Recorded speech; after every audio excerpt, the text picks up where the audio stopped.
Today, I want to teach you something that will shift the way you see every relationship in your life. Most of the disappointment you have ever felt came from where you placed your expectation. You trusted people who never earned it. You held on to people who only belonged to a season. You made emotional contracts with people who never signed them. So today, I'm going to give you a framework that will help you protect your peace, your identity, and never mislabel a relationship again. This is Girl in Her Bible podcast, where we don't just talk about the word, we live it. I'm Pastor Amber, and if you're tired of surface level faith and ready for raw, real transformation, you're in the right place. Here we go beyond understanding biblical truths, we apply it, we walk it out. We break strongholds that religion ignored and trauma normalized. This is where cycles break, women rise, and faith becomes a lifestyle. So take a breath, open your heart, because we're going deeper. Let's get into it. There are only 3 categories that every relationship in your life falls into: the consumer, the connection, and the covenant. And when you understand this difference, you stop losing yourself in relationships you should have released a long time ago. Consumers are people who show up because you give them something. You met a need, you solved the problem, you provide emotional comfort, you provide direction, you provide stability, you provide access. They feel loyal as long as they benefit, but the moment your life changes, their energy changes. Consumers do not stay because of who you are. They stay because of what you do. A consumer can give a lot or give nothing, but all consumers share the same truth. The relationship collapses when the advantages end. You know you are dealing with a consumer when you slow down and they disappear. When you heal and they get distant, when you set your boundaries, they get offended. When you stop being emotionally available and they lose interest. Consumers are not evil, but they are self-focused. Number 2, connections. Connections are real, meaningful, and feel deep while they're happening, but they are built on seasons, routines, environment, and shared experience. The relationship feels close, but the closeness is situational. Let me give you 2 examples from my own life to show you how this is going to play out in real time. The first example is an 18-year friendship that I had. It looked like we were like the best of friends, ride or die. We grew up together. We talked constantly. We shared everything. We survived real life together. I mean, we knew every detail of each other's world. So by all appearances, it felt deep and permanent.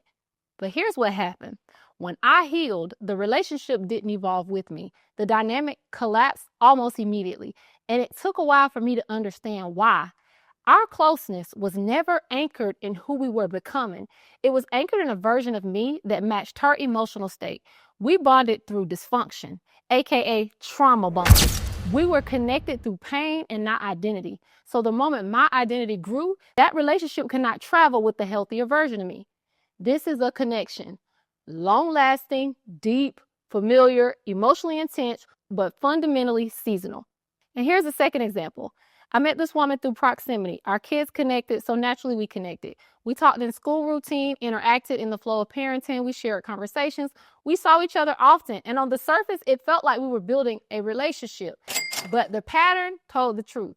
She was consistent for a moment, and then she would disappear some days. She would plan and then drop the ball. She invited me to things only after the arrangements were already finalized. She would be present when it was convenient and then distant when it wasn't. Our closeness existed due to shared proximity.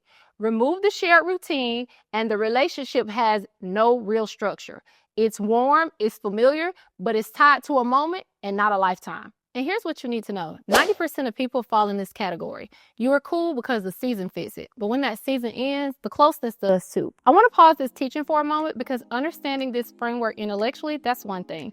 But actually apply it to your relationships, that's where the real transformation happens. So I built a relationship audit to help you integrate what you're learning today. It walks you through categorizing every major relationship in your life using behavioral indicators, not emotions, or history, but it will help you identify patterns, adjust access levels, and establish the kind of relational structure that protects your identity and your peace. As soon as this video is over, head over to pastoramber.com and download it while this teaching is still fresh. This audit is going to give you the clarity that most people never take the time to get. I now return you back to the video. Number 3, covenant. Covenant is rare.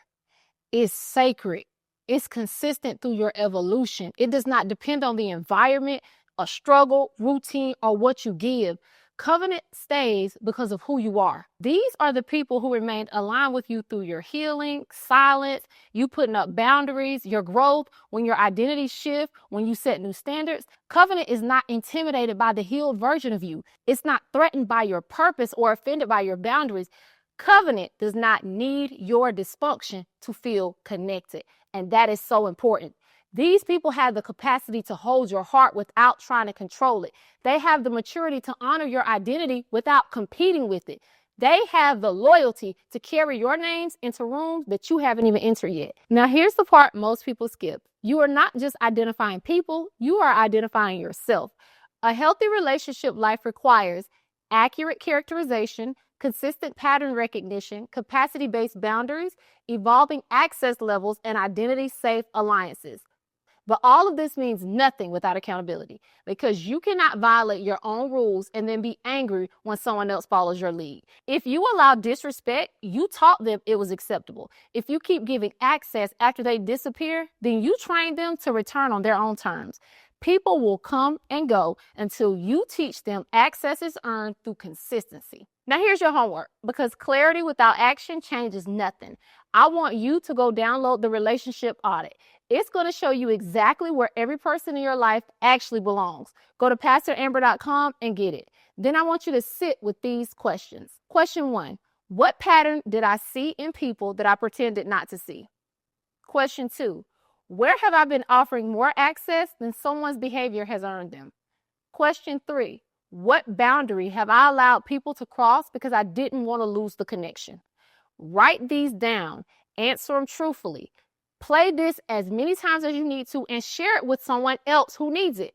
Remember, you are not losing people. You are losing misplaced expectations and an emotional weight that you were never supposed to carry. When you categorize people correctly, everything in your life gets lighter. Your peace increases, your clarity returns, your relationships stabilize, and you stop explaining yourself to people who never had the capacity to understand you in the first place. Consumers come for benefit. Connections come for a season, but covenant comes for you. It's your job to know the difference. I'll see you next week right here on Girl in Her Bible.